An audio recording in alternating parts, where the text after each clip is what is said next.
أصحاب السمو والشيوخ، أصحاب المعالي والسعادة، السيدات والسادة الحضور الكرام، السلام عليكم ورحمة الله وبركاته.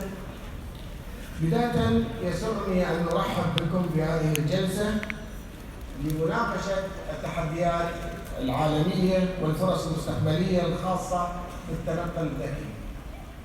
وقبل أن أبدأ ودي أن أسأل 3 أسئلة يمكن تفكرون فيهم حتى نهاية هذه الجلسة. السؤال الأول: هل سنحتاج رخص قيادة في المستقبل؟ السؤال الثاني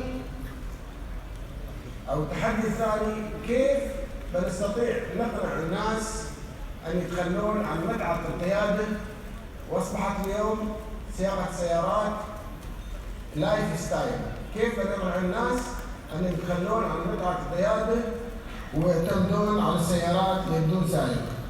السؤال الثالث والأخير: كيف بنقدر نكسب ثقة الناس لما يكون على الطرقات سيارات بتكون سيارات تقليدية، سيارات ذكية بدون سائق؟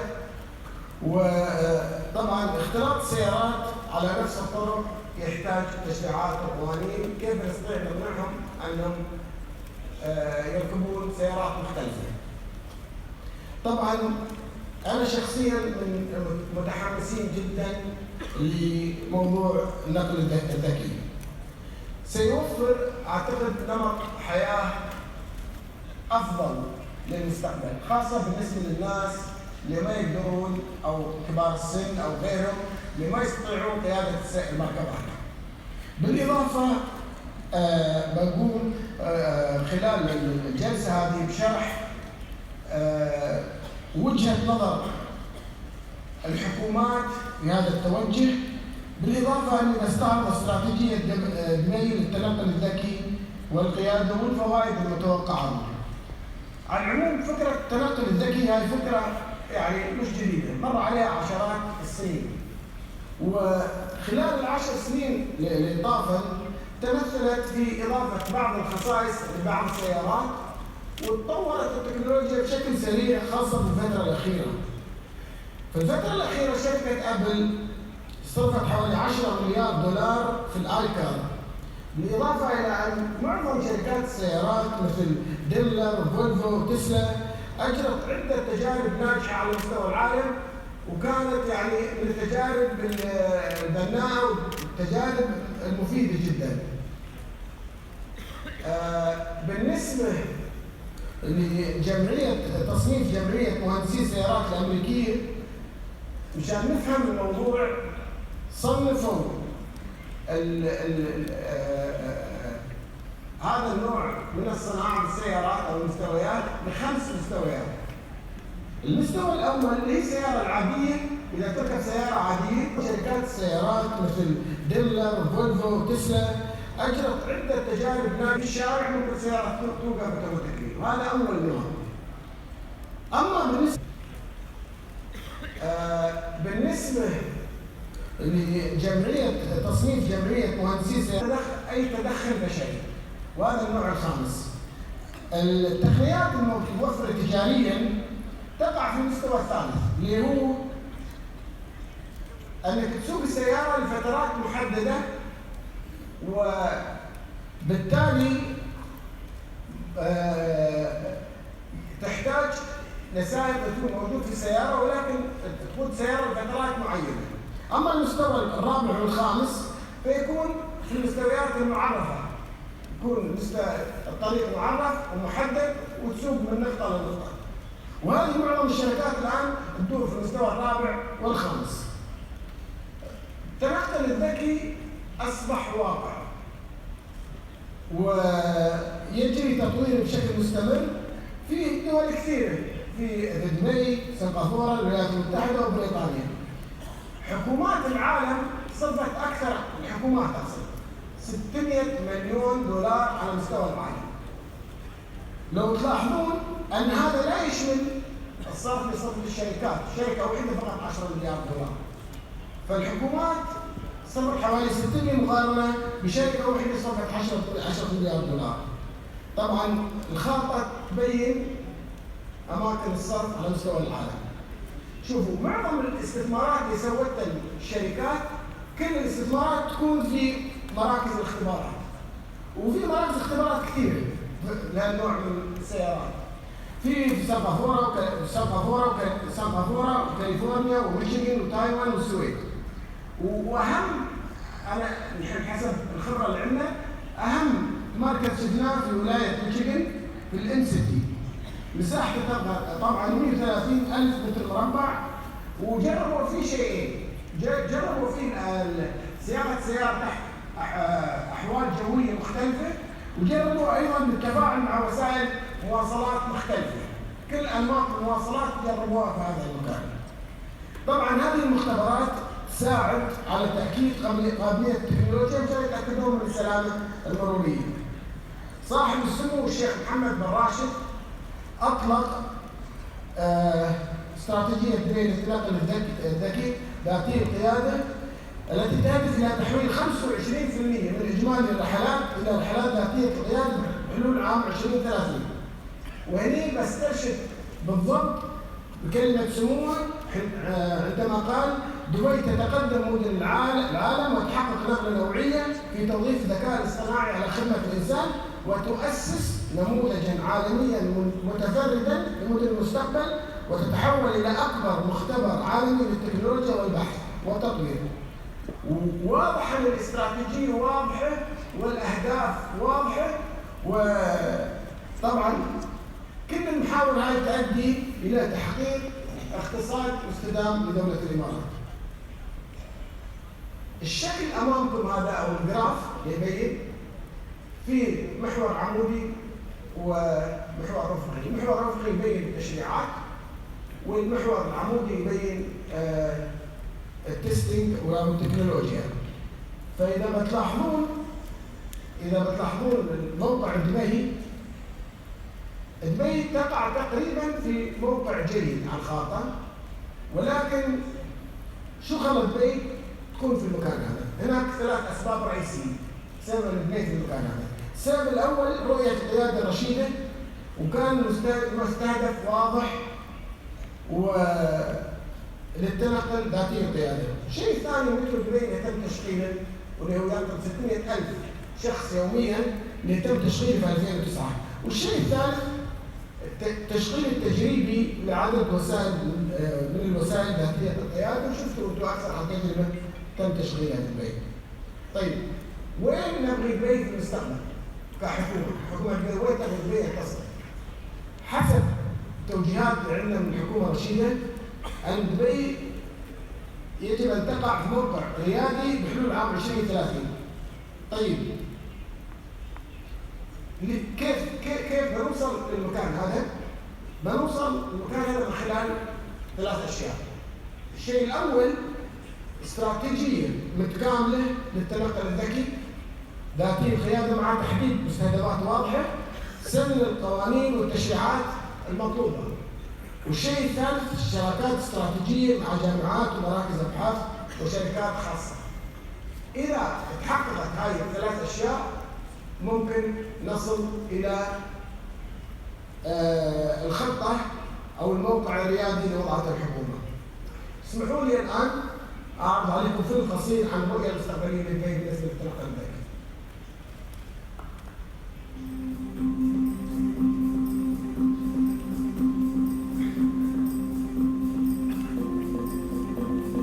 Shaping the future is no new concept to Dubai.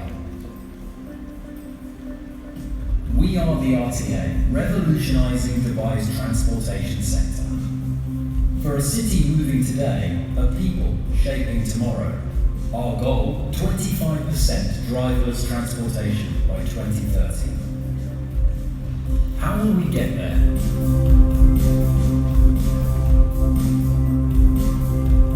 Can a brighter future for everyone be driven by no one?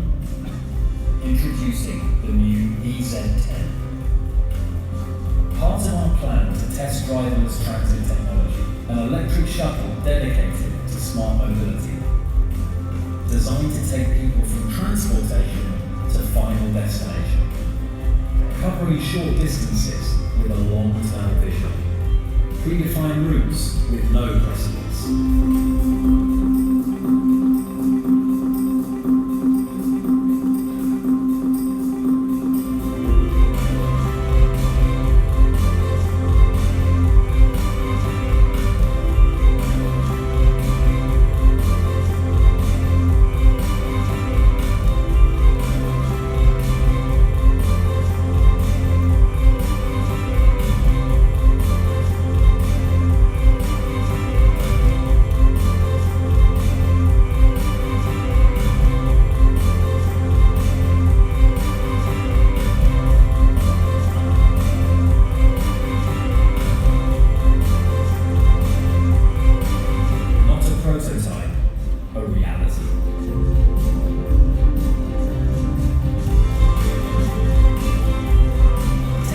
Isn't for the advancement of machines, it's for the progression of people.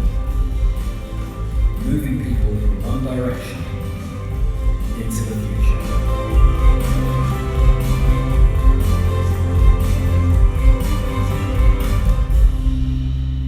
The Roads and Transport Authority.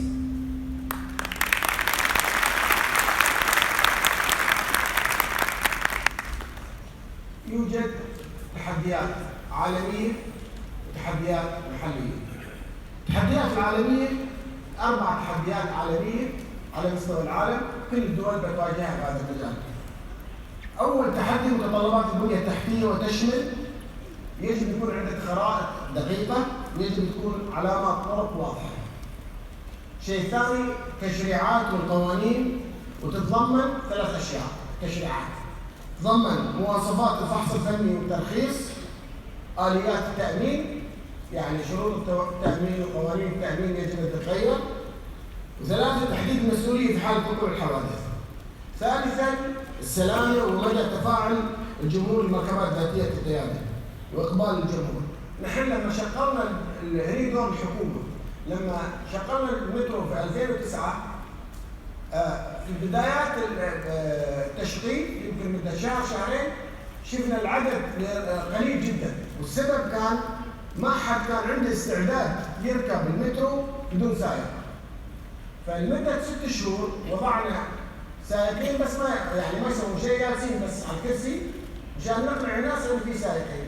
طبعا احنا شغلناهم عند 6 شهور، والان وصلنا ل 600,000 شخص في المترو ننقل يوميا بدون مشاكل. طبعا دور الحكومة هني هو التوعية الفعالة وتقديم خدمات جيدة للجمهور.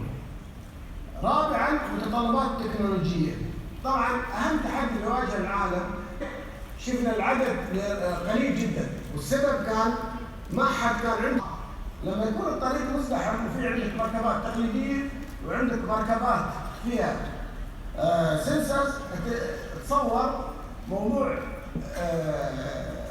كيف بتسيطر على يعني لما يكون في تداخل بين الأشعة وبين الأجهزة هذه، قد يكون في مشكلة فنية. هذا تحدي يجب أن يحل. الشيء الثاني موضوع التوقف الفجائي، سواء كان بسرعة. الآن أنت لما تسوق تبغى تغير اتجاهك، تشوف سيارة سريعة يمكن تغير اتجاهك. لما حركة المرور بالنسبة للسيارات يكون فيها تحدي كبير والتداخل هذا. التحديات اللي تواجهها دبي بشكل خاص هاي إضافية طبعا. 1 الظروف المناخية اللي هي الحرارة العالية والرطوبة وتأثيرها على الأنظمة التقنية. الشيء الثاني تعدد الجنسيات، لأن كل شخص يعني عندنا 190 جنسية ما شاء الله، كل حد جاي من خلفية مختلفة، من منطقة مختلفة، ثقافة مختلفة بالسياقات. فهذه أيضا مشكلة قد تؤثر على تقبل المتعاملين بهذه التقنية.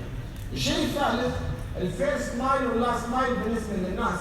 طبعا لما يكون الجو حار خاصة في الرطوبة، موضوع اللاست مايل بالنسبة للرحلات والفيرست مايل هذا قد يكون مشكلة في ظل الظروف الجوية. نحن مشان نتعامل مع هذه التحديات عملنا الآتي: استراتيجية دبي للتنقل عمل الآتي. شوف شيء الفرق بين دبي وبين كثير من المدن أن الحكومة في دبي هي تقود عملية التحول.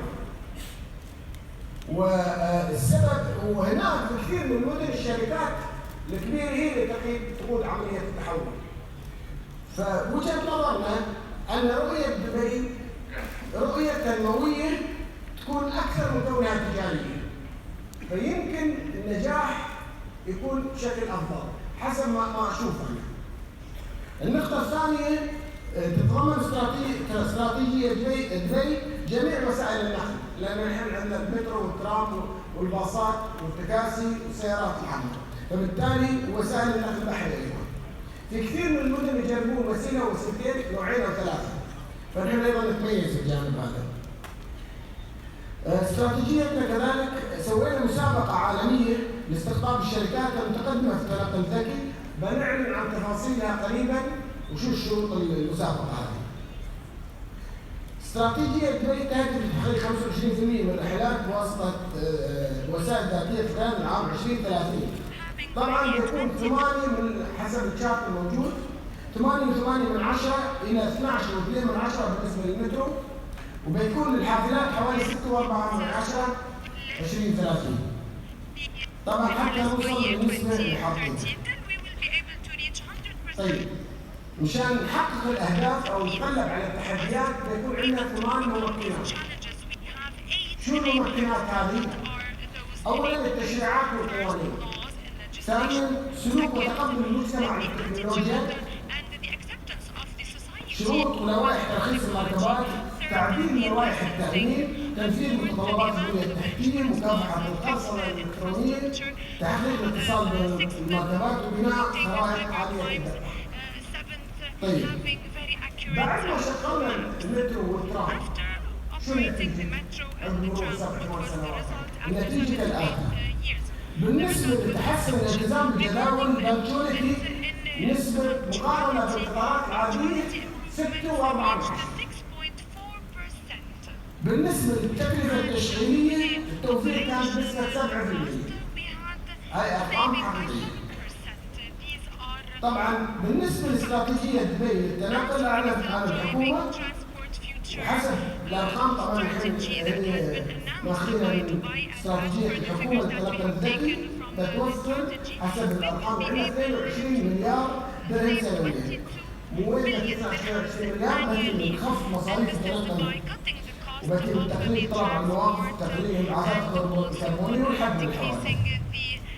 طبعا كل الاشياء هي تؤدي الى اسعاد الناس. طبعا نحن في دبي بدانا فعلا في تطبيق استراتيجيه النقل، وممكن اعطيكم امثله كثيره ولكن بحاول اختصر في الجانب هذا عشان ما اطول عليكم. اولا عندنا المترو وينقل اكثر من 600,000 راكب يوميا، ترام ينقل 20,000 يوميا، تشغيل التجريبي لمركبات وحافلات صغيرة، التشغيل التجريبي لقوارب ذاتية القيادة والبي ار تي، بالإضافة إلى توفير مركبات أجرة ذاتية القيادة. أيضا بالنسبة للسيارات الكهربائية، بالنسبة للسيارات الكهربائية طبعا نحن وصديق البيئة تحول هذه إلى مركبات ذاتية القيادة.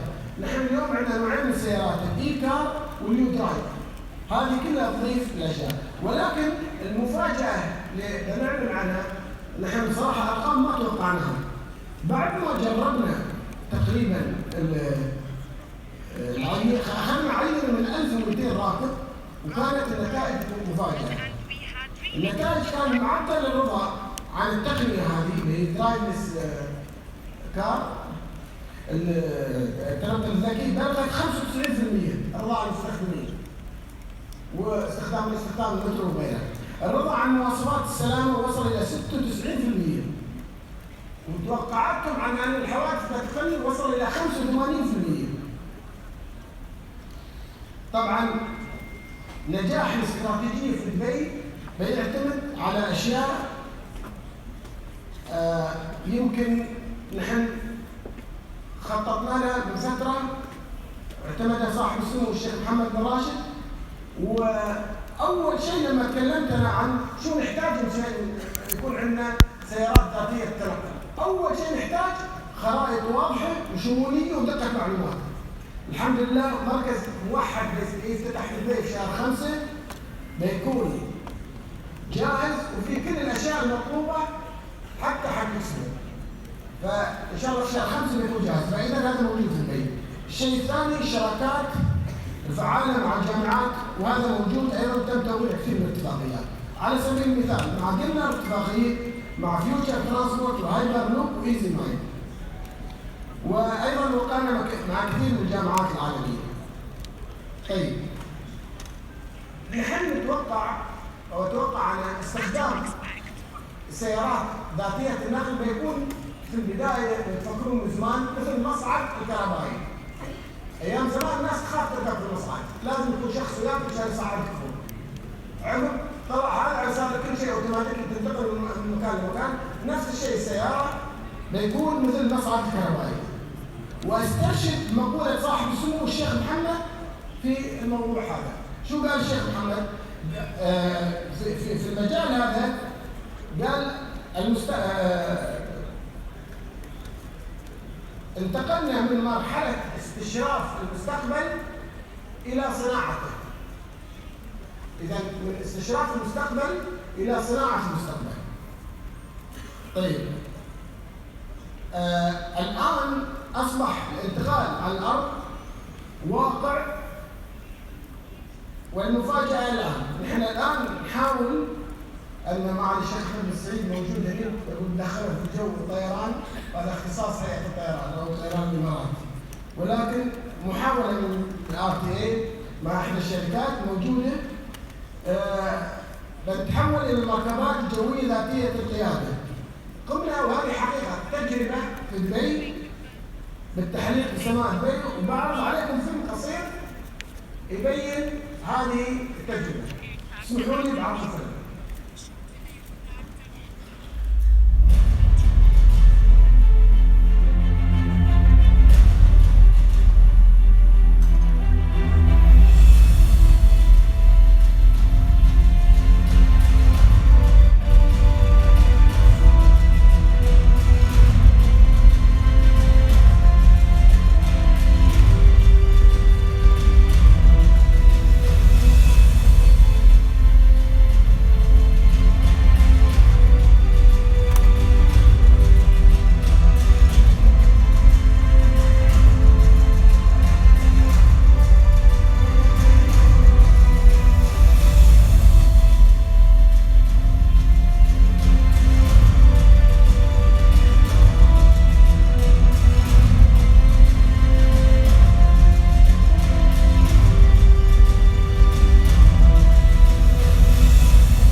ويسرني أن أعلن بأننا سنبذل قصارى جهدنا لنضع هذه المركبة إن شاء الله في الخدمة بدءا من شهر يوليو 2017.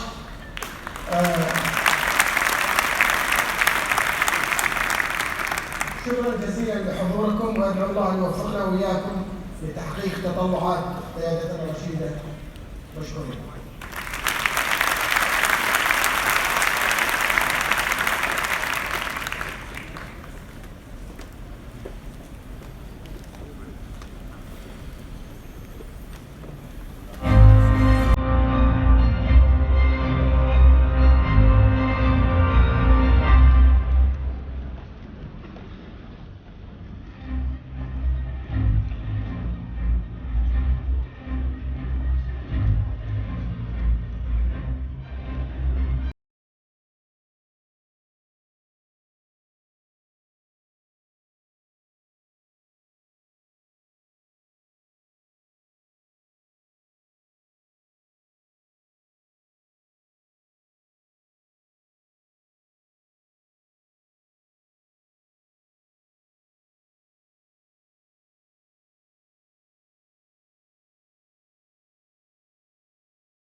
أصحاب السمو والمعالي والسعادة، حضور كريمة. نحن الآن على موعد مع حوار مع إيلون ماسك رئيس شركة تسلا وسبيس إكس، يجريه معالي محمد عبد الله البرقاوي وزير شؤون مجلس الوزراء والمستقبل رئيس القمة العالمية للحكومات. Your Highnesses, Your Excellencies, distinguished guests. Now is a conversation with Elon Musk, CEO of Tesla Incorporated, founder of SpaceX, moderated by His Excellency Mohammed Abdullah Gargawi, Minister of Cabinet Affairs and Future, UAE, and Chairman of the World Governance Summit. Please welcome them.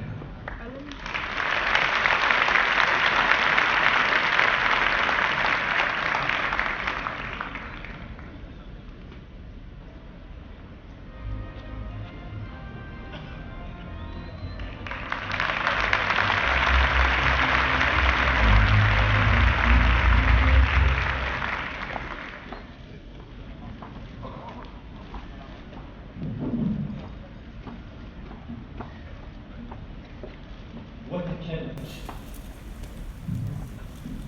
to go through one of the most, in my opinion, in life we've seen within this part of the world great people like Al-Khwarizmi, who invented algorithm. Globally, Newton, Henry Ford, the Wright brother, Albert Einstein, and Elon Musk.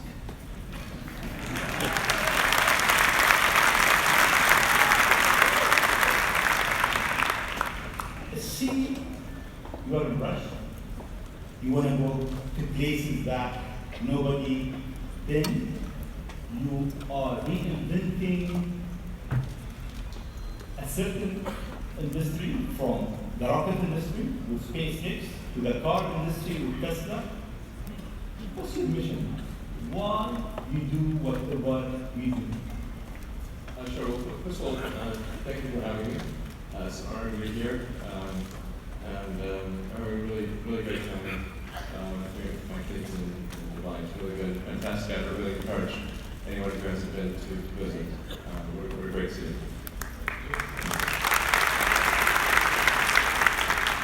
And in terms of the motivations, I guess there's sort of a long version of the explanation, but essentially, when I was a kid, I was wondering kind of what's the meaning of life, like why are we here, what's it all about, and I came to the conclusion that what really matters is trying to understand the right questions to ask. And the more that we can increase the scope and scale of human consciousness, the better we are able to ask those questions. And so I think that there's certain things that are necessary to ensure that the future is good. And some of those things are, in the long term, having long-term sustainable transport and sustainable energy generation. And to be a spacefaring civilization, and for humanity to be out there among the stars, and to be a multi-planetary species. And I think being a multi-planetary species and being out there among the stars is important for the long-term survival of humanity. And that's one reason, kind of like life insurance or life collectively, as we know it. But then the part that I find personally most motivating is that it creates a sense of adventure, and it makes people excited about the future.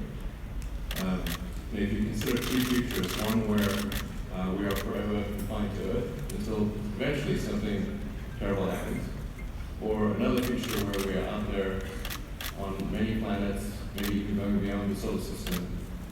I think that second version is incredibly exciting and inspiring, and there need to be reasons to get up in the morning. Life can't just be about solving problems. Otherwise, what's the point? There's got to be things that people find inspiring and make life worth living. So what is life for you? I mean, you look at our life, and I heard you before speaking. Is it a dream? Is it a prayer? Is it a million need? What is life for Elon Musk? I find as I get older, I find that question to be maybe more and more confusing or troubling or uncertain. Particularly when you see the advancement of something like video games. Like say 40 years ago, you had video games, the most advanced video game would be like Pong, where you have like two rectangles and a dot. Like batting it back and forth. Oh yeah, me too, definitely. Exactly, it sort of dates you a little bit, but yeah, we both went the same game. And that was like, wow, that was a pretty fun game at the time. But now you can see a video game that's photorealistic, almost photorealistic, and millions of people playing simultaneously. And you see where things are going with virtual reality and augmented reality. And if you extrapolate that out into the future with any rate of progress at all, like even 0.1% or something like that a year, then eventually those games will be indistinguishable from reality. They'll be so realistic, you will not be able to tell the difference between that game and reality as you know it. And then it seems like, well, how do we know that that doesn't happen in the past? And that we're not in one of those games ourselves? I mean, Everything is possible. I mean, there's a lot, yeah, particularly like things seem to be accelerating to something. Isn't it, if you look at our life, see in the past 100 years, life didn't accelerate more fast. Yeah. In the past 20, It's getting faster and faster. is it more slow? So my question is really, how life will be in there 20, 30, 50 years from now? Our education, our transport. How to see it? Well, I think this is one of those things that's quite difficult to predict. When you think of, say, the first controlled powered flight was 1903 with the Wright brothers. And then 66 years later, we put the first people on the moon. I mean, that if you ask people, say, in 1900, what are the odds of, guy landing on the moon, they would have said that's ridiculous. If you try to talk to them about the internet, they would not even know what are you even talking about? Like, this sounds so crazy.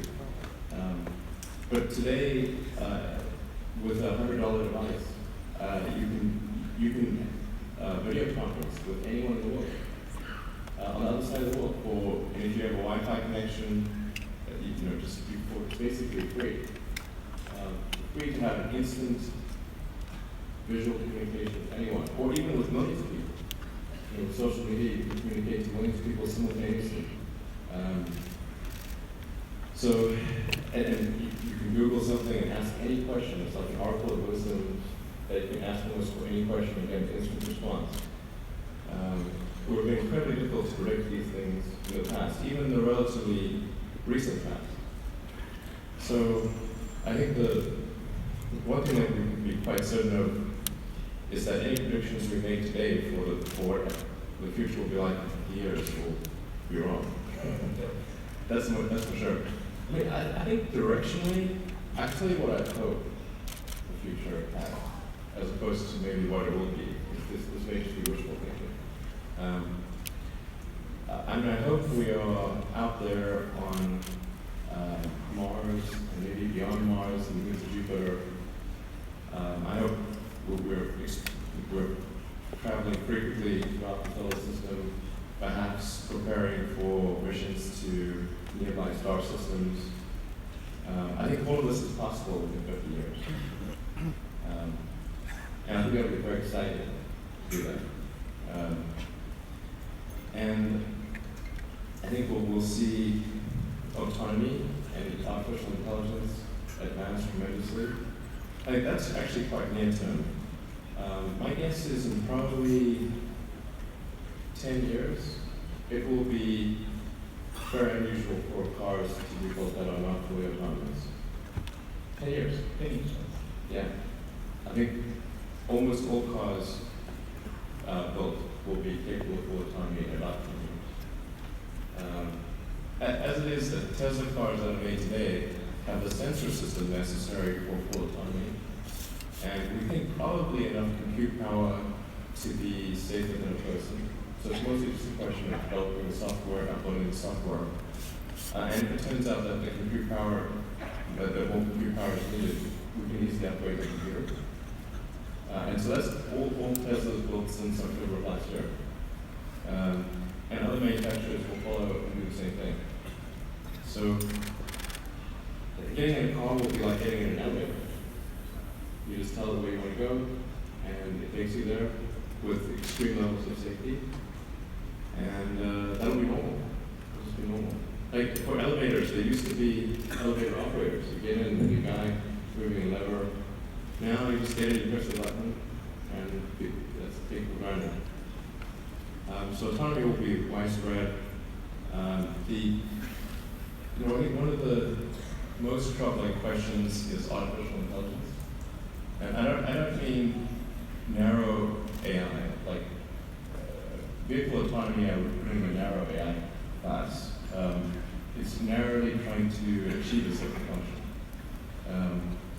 But deep artificial intelligence, or what is sometimes called artificial general intelligence, where you can have AI that is much smarter than the smartest people on earth. This, I think, is a dangerous situation. Why it is dangerous? I mean, there's two views. One view is artificial intelligence will help humanity. There's another school of thought is artificial intelligence affecting humanity. Why? I think it's both. It's like one way to think of it is imagine we're going to be visited. Imagine you're very confident that we're going to be visited by super intelligent aliens in, let's say, 10 years or 20 years at the most. Super intelligent. So you think within 20 years, Yeah, so have alien in air? well, digital super intelligence will be like an alien. It will be like Yeah. But my question is, do you think there is other intelligent life outside the air? It's improbable, but I think this is one of the great questions in physics and philosophy, is where are the aliens? Maybe they're among us, I don't know. Something I'm an alien.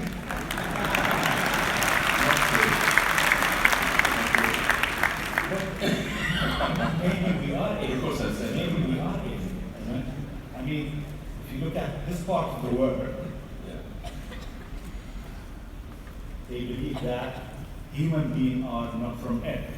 They came from somewhere else. Eve and Adam came from somewhere else to Earth. So in a way, human being alien to this life. Do you think we'll make contact with aliens within the next 50 years? Well, that's a really tough one to say. I mean, if there are super intelligent aliens out there, they're probably already observing us. That would seem quite likely. And we just are not smart enough to remember.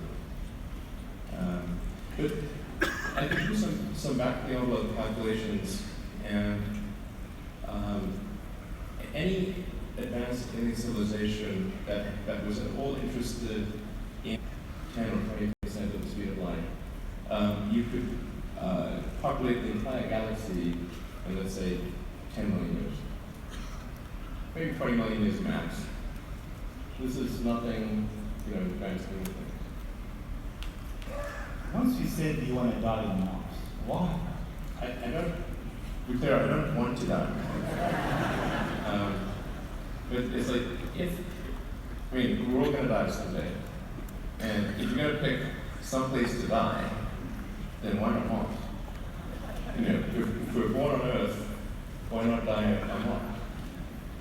Seems like maybe we kind of saying. But so I think, given the choice of dying on Earth or dying on Mars, I'd say, yeah, sure, I'll die on Mars. But it's not some kind of Mars death wish.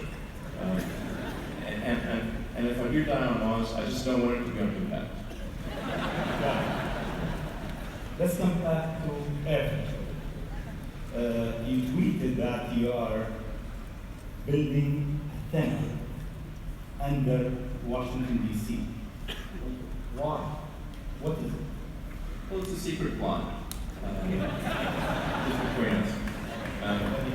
Yeah, exactly. Just keep that secret. I think this is going to sound a little, it seems like somewhat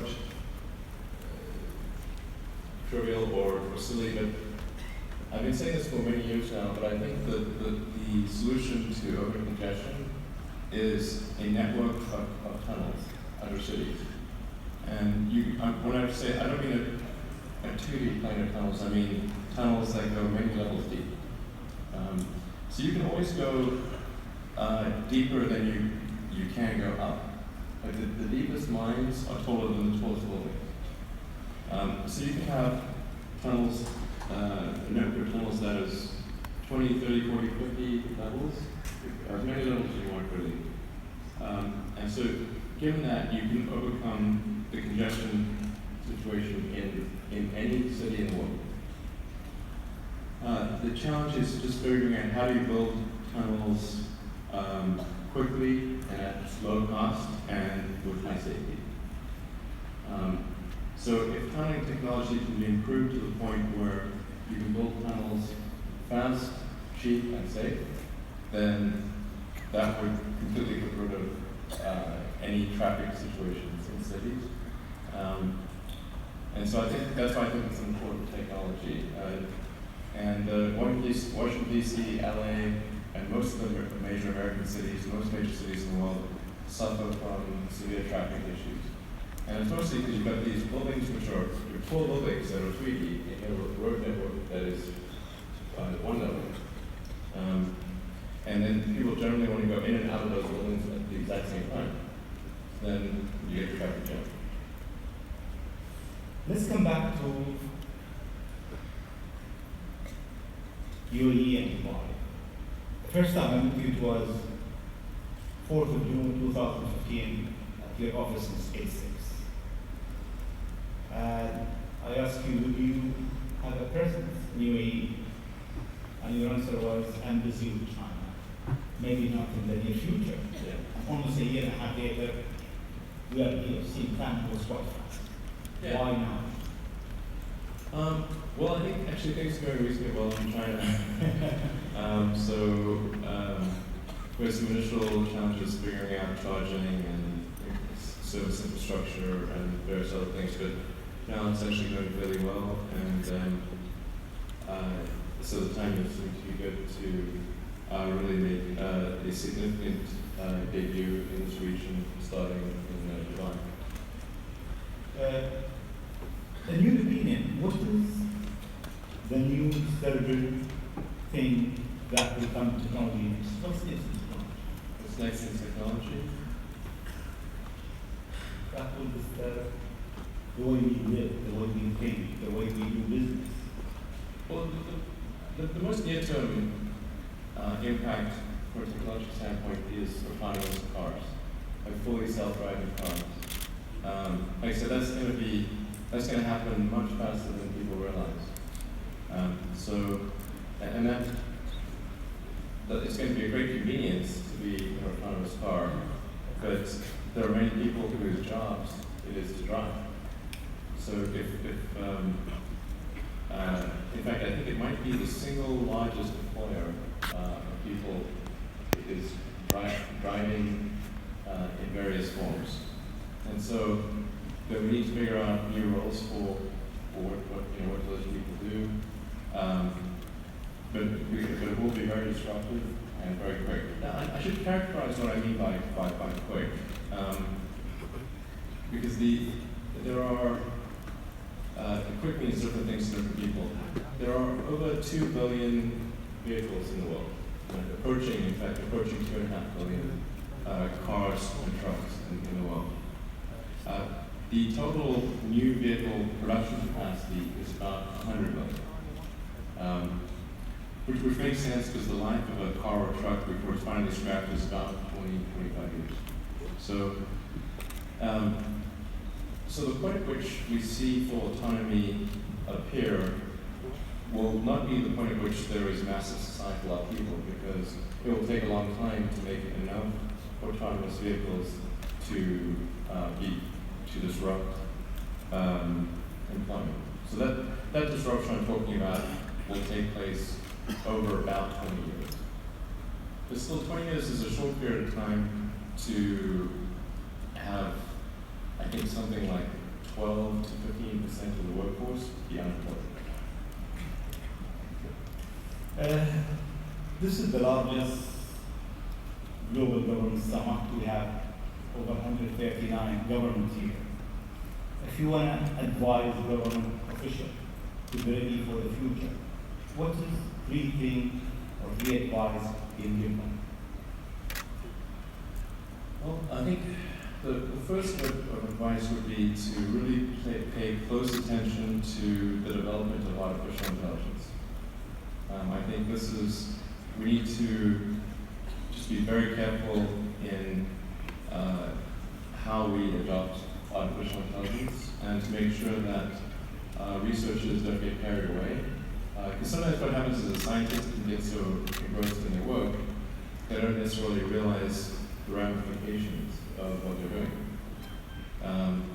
So I think it's important for public safety that governments keep a close eye on artificial intelligence and make sure that it does not represent a danger to the public. Let's see. Secondly, I would say we do need to think about transport in general, and there's the movement towards electric vehicles, sustainable transport. I think that's going to be good for many reasons, but again, not something that happens immediately. That will happen slower than the self-driving vehicles. So that's probably something that happens over 30 or 40 years, the transition to electric vehicles. So thinking about that in context, the demand for electricity will increase dramatically. So currently, in terms of total energy usage in the world, it's about 1/3 electricity, about 1/3 transport, about 1/3 heating. So over time, that will transition to almost all, not all, but predominantly electricity, which means that the demand for electricity will probably triple. So it's going to be very important to think about how do you make so much more electricity? I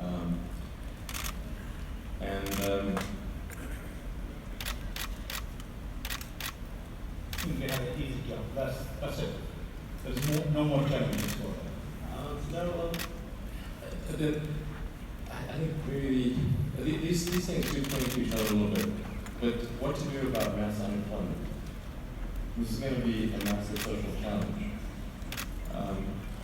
And I think ultimately we will have to have some kind of universal basic income.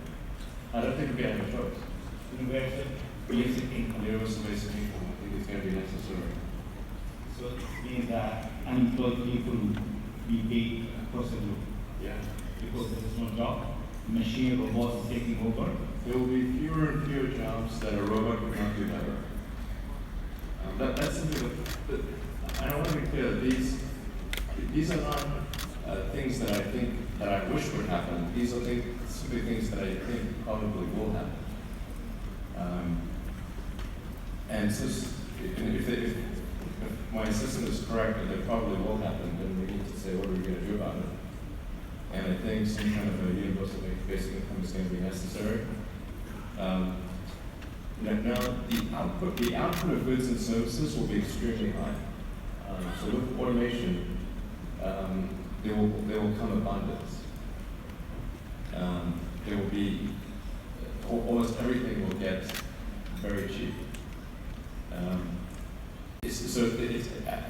I think we'll just end up doing a universal basic income that's going to be necessary. The harder challenge, much harder challenge, is how do people then have meaning? A lot of people, they derive their meaning from their employment.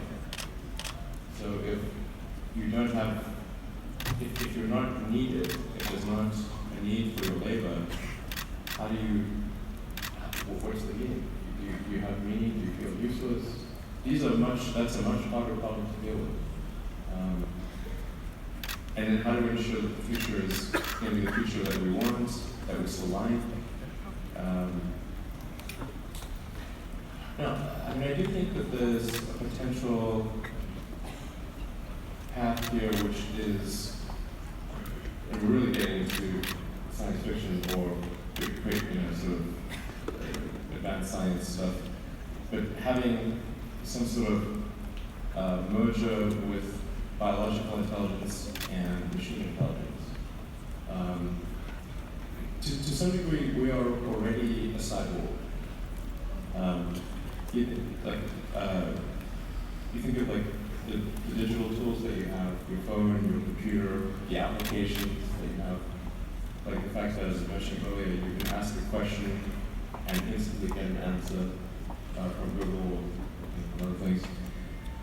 And so you already have a digital tertiary layer. I say tertiary because you can think of the limbic system, kind of the animal brain or the primal brain, and then the cortex, kind of the thinking, planning part of the brain, and then your digital self as a third layer. So you already have that, and if somebody dies, their digital ghost is still around. All of their emails and the pictures that they posted and social media, that still lives even if they're physical, if they die. So over time, I think we'll probably see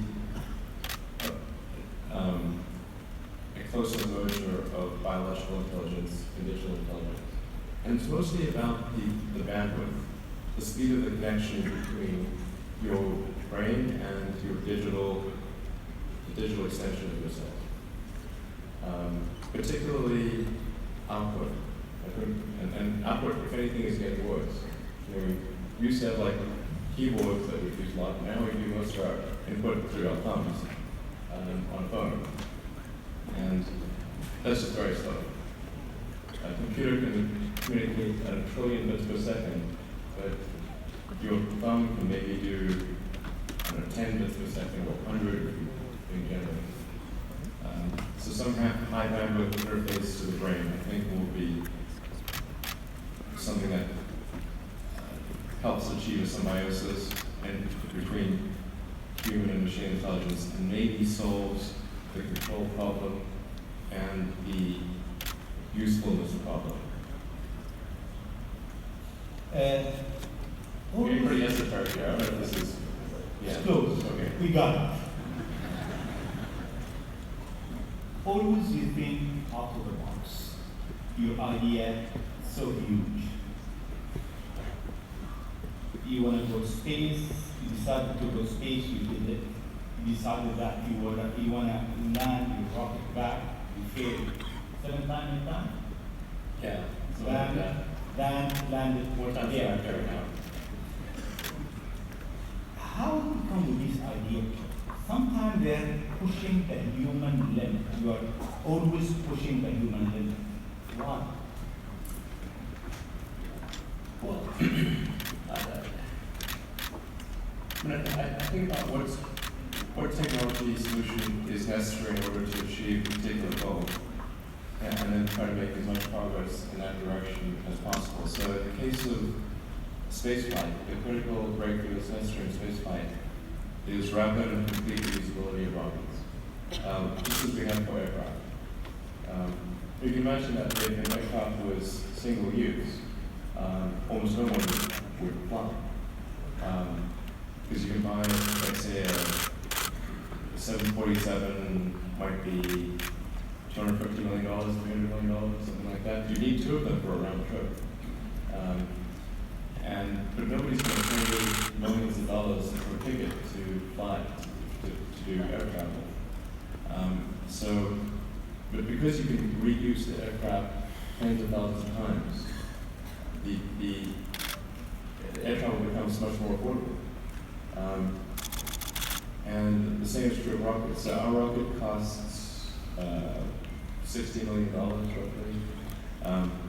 So the capital cost, if you can use once, is $60 million. But if the capital cost, if it can be used 1,000 times, is $60,000. So then, if you can carry a lot of people per flight, then you can get the cost of space flight to be something not far from the cost of airflight. So it's extremely fundamental. Because Earth's gravity well is quite deep, Earth has a relatively fairly high gravity, the difficulty of making a rocket reusable is much greater than the difficulty of making an aircraft reusable. And that's why a fully reusable rocket has never been developed as far. But if you use the most advanced materials, most advanced design techniques, and you get everything just right, then I'm confident that you can do a fully reusable rocket. Fortunately, if Earth's gravity was even 10% stronger, I would say it would be impossible. You need a team around you to deliver a lot of ideas. How do you choose your team based on what? Well, I suppose honestly that it tends to be gut feel more than anything else. So when I interview somebody, my interview question is always the same. It's just, I said, tell me the story of your life. And the decisions that you made along the way and why you made them. And then, and also tell me about some of the most difficult problems you worked on and how you solved them. And that question I think is very important because the people that really solve the problem, they know exactly how they solved it. They know the little details. And the people that pretended to solve the problem, they can maybe go one level and then they get stuck. So, what was your biggest challenge?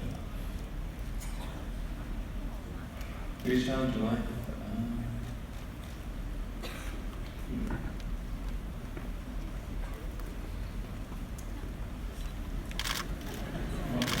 Well, no, there's a lot of them. Which is the worst.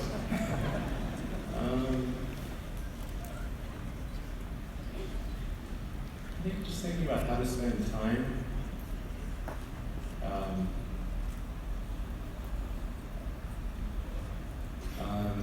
One of the biggest challenges I think is making sure you have a corrective feedback loop, and then maintaining that corrective feedback loop over time, even when people want to tell you exactly what you want to hear. That's very difficult. Time's over. I'll ask you just one last question, if you allow me. In the World Government Summit, we have so many people from, so many young people actually, from across the globe. If you have an advice to the young people globally who want to be like Elon Musk, what's your advice? I think that probably they shouldn't want to be. I think it sounds better than it is. Yeah, it's not as much fun doing it as you think. It's definitely, it could be worse for sure, but it's, I'm not sure I want to be me. But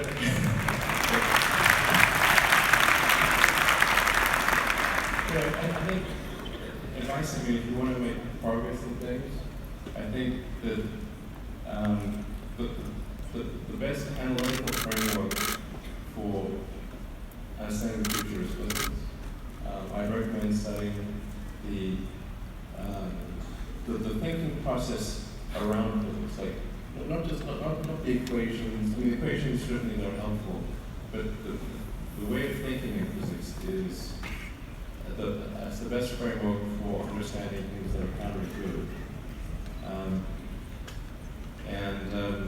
And you know, it's taking the position that you are to some degree wrong, and your goal is to be less wrong over time. I think one of the biggest mistakes people generally make, and I'm guilty of it too, is wishful thinking. You know, like you want something to be true, even if it isn't true. And so you ignore the things that, you ignore the real truth because of what you want to be true. This is a very difficult trap to avoid. And like I said, it's certainly one that I find myself in having problems with. But if you just take that approach of you are always to some degree wrong, and your goal is to be less wrong. And solicit critical feedback, particularly from friends. Like friends, particularly friends, if somebody loves you, they want the best for you. They don't want to tell you the bad thing. So you have to ask them, say, really, I really do want to know. And then they'll tell you. Thank you very much.